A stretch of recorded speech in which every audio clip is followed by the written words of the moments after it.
no permitiría tanta maldad y sufrimiento, ¿cierto? De modo que si la maldad y el sufrimiento son tan evidentes a la vista, es porque tal Dios no existe. Pero el ateísmo no era una respuesta aceptable para Voltaire. Voltaire, sin ser considerado propiamente un científico, había seguido los avances de la ciencia durante toda su vida, había escrito textos de divulgación científica y él mismo había llevado a cabo complejos experimentos de química. Y es a través de la ciencia que Voltaire vislumbra un orden divino presente en la naturaleza. Las plantas, los animales, los minerales, todos los elementos de la naturaleza presentan una complejidad y a la vez un orden que solo son explicables a su entender a través de un Dios creador. Pero entonces, ¿por qué ese Dios creador permite que haya maldad y sufrimiento en el mundo? ¿Acaso son parte de su plan divino? La respuesta a la que llega Voltaire es tan sencilla como dolorosa. Dios ha creado el mundo, sí, pero no se ha quedado para gobernarlo. ¿A dónde se ha ido Dios? No lo sabemos. ¿A qué se dedica? Tampoco lo sabemos. Lo único que sabemos es que ha creado el mundo y después se ha marchado.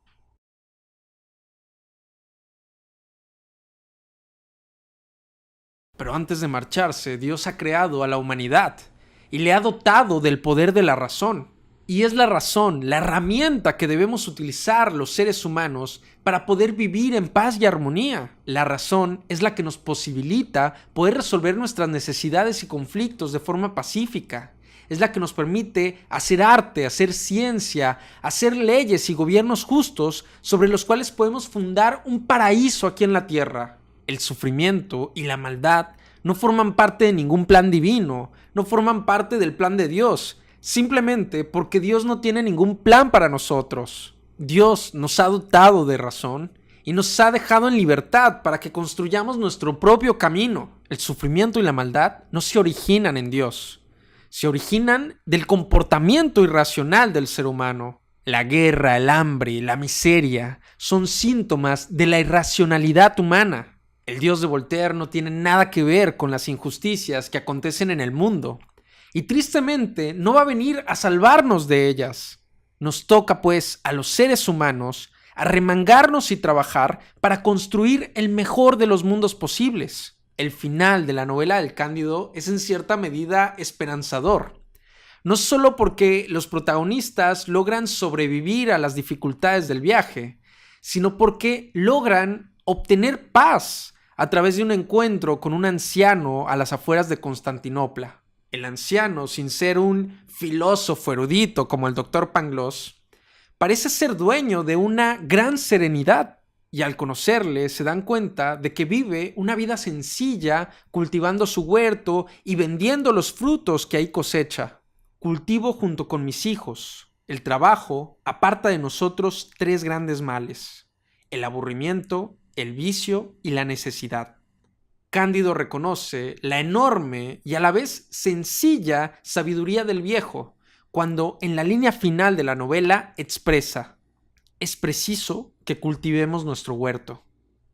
Nos toca, pues, trabajar para reducir las injusticias y el sufrimiento en nuestro huerto, sea el huerto nuestra vida, nuestros hogares, nuestra comunidad, nuestro país, y en una suma de esfuerzos, el enorme huerto que es nuestro planeta.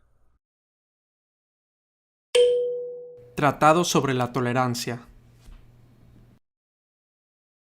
¿Has visto alguna vez algún documental de crimen en donde la policía y los jueces incriminan de forma injusta y arbitraria a un inocente? Pues justo así se siente leer el primer capítulo de Ensayo sobre la tolerancia, un texto que Voltaire escribió a los 68 años de edad y que es probablemente su obra más famosa. Expone pues en ese primer capítulo el caso real y reciente al momento de la publicación de la familia Calas. Los miembros de la familia Calas eran cristianos protestantes, específicamente calvinistas, pero cometieron el error de vivir en el pueblo de Toulouse, un pueblo en donde la mayoría de los habitantes eran católicos. El problema no es que fueran católicos, eso no es ningún problema. El problema es que era un pueblo lleno de fanáticos religiosos y por lo tanto eran personas intolerantes hacia otras religiones. La tragedia comienza cuando un hijo adulto de la familia Calas se suicida.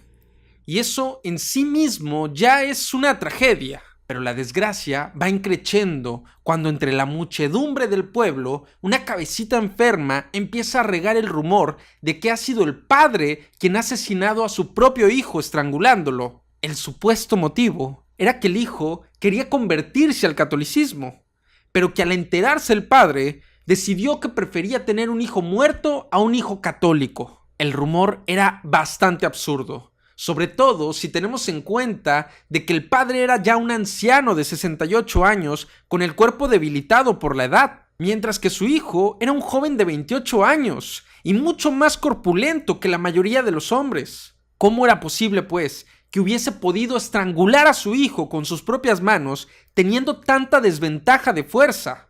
¿Y por qué la sirvienta de la familia Calas, siendo católica, proclamaba la inocencia de su patrón? La acusación no tenía ni pies ni cabeza, pero nadie quiso investigar si era cierto o no. Solo bastó un simple y absurdo rumor para hervir la sangre de un pueblo violento. La muchedumbre rápidamente se congregó alrededor de la casa de la familia, exigiendo el arresto del padre. Los magistrados del pueblo, tal vez queriendo complacer a la muchedumbre, tal vez porque ellos mismos eran fanáticos religiosos, dieron arresto al padre, lo torturaron y lo ejecutaron, con una velocidad inaudita para la justicia de los tribunales franceses. Se sorprendieron cuando ni siquiera durante las torturas el anciano confesó el crimen, y se estremecieron cuando durante la ejecución el viejo clamaba al cielo el perdón para sus verdugos. No satisfechos aún, encerraron a las dos hijas de la familia en un convento, desterraron al otro hijo varón y a la madre la despojaron de todos sus bienes materiales. Y con este primer capítulo, Voltaire abre la pregunta: ¿por qué el pueblo y las autoridades de Toulouse se han comportado de una forma tan violenta y tan injusta? Y rápidamente se contesta a sí mismo que el culpable de tanto salvajismo es el fanatismo religioso y la intolerancia que conlleva. Religiones sí, intolerancia no. Me parece importante decir que Voltaire no está en contra de las religiones. Está en contra del fanatismo religioso y de la intolerancia que a veces se encuentra entre las autoridades religiosas y que permea a los creyentes, siendo que consideraba que Dios no tiene injerencia en los acontecimientos del mundo y que hay una distancia muy marcada entre ese Dios y la humanidad. Voltaire creía que ninguna religión podía tener certezas acerca de Dios. Esas certezas metafísicas existen, sí, pero la humanidad no puede acceder a ellas. Ahora, con todo lo ya dicho, quien desee practicar una religión, por equivocada que ésta sea, debe de poder hacerlo en total libertad, siempre y cuando sus prácticas religiosas no dañen a los demás, siempre y cuando no trate de imponer su religión a los demás, siempre y cuando sus prácticas religiosas no constriñan las libertades de los demás. En resumen, cree en lo que quieras creer, haz lo que te haga feliz, pero sin dañar a los demás. Creo que allí se puede resumir mucho de la ética de Voltaire. Y es que el filósofo nos hace ver que las religiones pueden ser practicadas no solo de forma inofensiva, sino que incluso su práctica puede ser beneficiosa para toda la humanidad. Porque si hay una constante en la mayoría de las religiones del mundo, esa sería su mensaje de amor y paz. En la gran mayoría de las religiones hay una intención de perfeccionamiento, de alcanzar la felicidad a través de la práctica de virtudes éticas. Si alguien es generoso conmigo, si ese alguien es capaz de tratarme con dignidad y respeto, poco me importa si obtuvo esas virtudes leyendo la Biblia, la Torá o el Corán. Las religiones rara vez son intolerantes.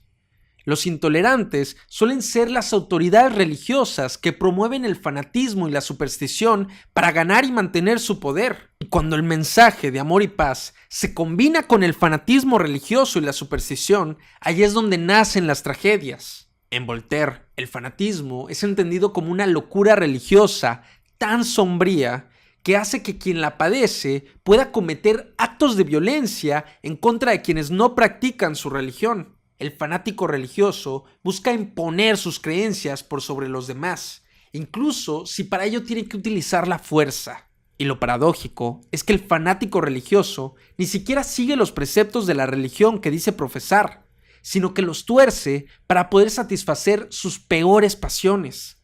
Es rara la existencia de una religión violenta. Tristemente, lo más usual es encontrar a personas que utilizan la religión para satisfacer sus impulsos violentos. Y la única cura para este trastorno mental es la razón. Es la que permite darnos cuenta de que ninguna interpretación religiosa puede justificar la violencia. Ninguna interpretación religiosa puede justificar el odio, la discriminación o el autoritarismo. La razón es la que nos permite vivir en tolerancia, en libertad y en armonía. Y ejercitar la razón puede sonar como algo abstracto, pero en Voltaire puede ser aterrizado como desarrollarnos en la ciencia, desarrollarnos en el arte, en la creación de leyes y de gobiernos justos. Es terminar con la barbarie a través de la cultura, a través de la civilización. Ejercer la razón es poder satisfacer nuestras necesidades sin dañar a los demás. Y siempre que sea posible, ayudar a los demás a que puedan satisfacer sus necesidades. Una sociedad en la que predomine la razón va a ser una sociedad donde predomine la paz, la fraternidad y la libertad. Todas ellas, condiciones necesarias en nuestro huerto para cosechar una vida feliz. Comentarios finales. Pues bien amigos, hemos llegado ya a la parte final del video, donde me permito hacer algunos comentarios personales sobre lo ya explicado. Creo que la parte en la cual es más fácil coincidir con Voltaire es la parte del fanatismo religioso. Creo que hoy la gran mayoría de nosotros asociamos este problema a ramas radicales del Islam. Vemos de repente atentados terroristas, vemos también asesinatos. Y en cuanto al cristianismo, creo que afortunadamente ha dejado esa violencia, al menos esa violencia física, la ha dejado en un pasado oscuro, ¿no? Y sin embargo sí que hay grupos cristianos que tienen un tono violento en cuanto al mensaje, pero al menos ya son batallas que se juegan, me parece, en el área de los tribunales, en el área de lo cultural. Ya no trasciende a una violencia física, afortunadamente. Sin embargo, hay que entender que es un problema latente, que es algo que así como al parecer se ha ido superando, si no tenemos cuidado, pues puede regresar, ¿no? Estos impulsos violentos pues no desaparecen así como así. Entonces, tenemos que estar atentos, tenemos que estar vigilantes. Y donde debemos de estar atentos primeros es en nosotros mismos, porque no estamos exentos, creo yo. Digo, a lo mejor ustedes sí, pero creo que en cuanto a mi persona, sí estar atento a esos impulsos violentos. Pues en resumen, nada más tener cuidado con la violencia, en cómo la desfogamos. El fanatismo no solo está presente en cuanto a fenómeno religioso, también hay un fanatismo político, hay un fanatismo deportivo, hay gente que se golpea por poniendo como pretexto irle a otro equipo deportivo. Entonces hay que tener cuidado ahí con el tema del fanatismo. Y bien, creo que la parte donde más podríamos diferir con Voltaire podría ser en la parte del Dios ausente, ¿no? Este Dios que ha creado el mundo, pero que no se ha quedado aquí para gobernarlo y que no se revela a ninguna de las religiones. Es una idea que me atormenta un poco, ¿no? A la vez también sé que, bueno, ¿qué tendrá que suceder, no? Si el capitán ha abandonado el barco, pues toca a los tripulantes ponernos de acuerdo cómo se va a navegar y a dónde va a llegar ese barco, ¿no? Pero sí que es una idea que genera caos, ¿no? El saber que no hay una inteligencia mayor que esté llevando las cosas, y también nos pone de frente al problema de la maldad. A veces cuando uno cree en un plan divino, pues piensa, ¿no? que esos eventos dolorosos que a veces uno observan la historia o viven su propia vida, pues de alguna manera uno se tranquiliza pensando que suceden por algo, ¿no? Que hay un plan divino, que a lo mejor eso ha tenido que pasar para que ocurra un bien mayor. Y si no es así, si no hay un plan divino, nos topamos de frente ante lo absurdo del mal, ¿no? Y eso es lo que creo que nos atormentaría a muchos de nosotros, lo absurdo de el sufrimiento, lo absurdo del dolor.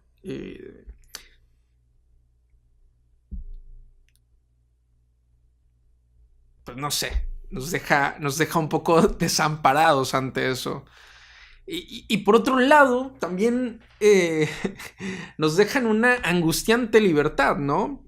Si no hay un plan divino, si ya no hay un capitán que esté navegando el barco, nos da la libertad de decidir entre todos a dónde va a llegar ese barco, pero es una libertad que no sé si quiero y que tampoco sé si la humanidad tiene la madurez de tomar.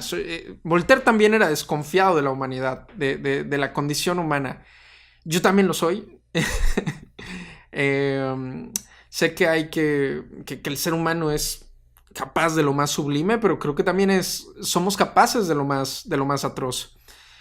Y entonces inquieta, ¿no? Voltaire sabe que esta parte del progreso, él dice que no es una línea recta, a veces damos un paso para adelante y luego dos para atrás, y es un esfuerzo continuo, donde nunca se llega a esa utopía, no se llega a ninguna salvación, pero siempre hay esta área de oportunidad para mejorar y para mejorar y para mejorar en cuanto a persona, en cuanto a comunidad, en cuanto a país, en cuanto a mundo, ¿no? Ahora me gustaría que me pudieras contestar una pregunta en los comentarios de este video.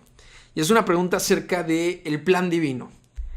¿Tú crees que existe algún plan divino que la humanidad esté siguiendo? Digo, es una idea que siguen varios filósofos, los filósofos estoicos, Spinoza, Hegel, entre otros, nos hablan de un plan divino, ¿no? Que la humanidad está recorriendo y que hay un cierto tema de determinismo, ¿no? Nos guste o no, estamos cumpliendo ese plan divino.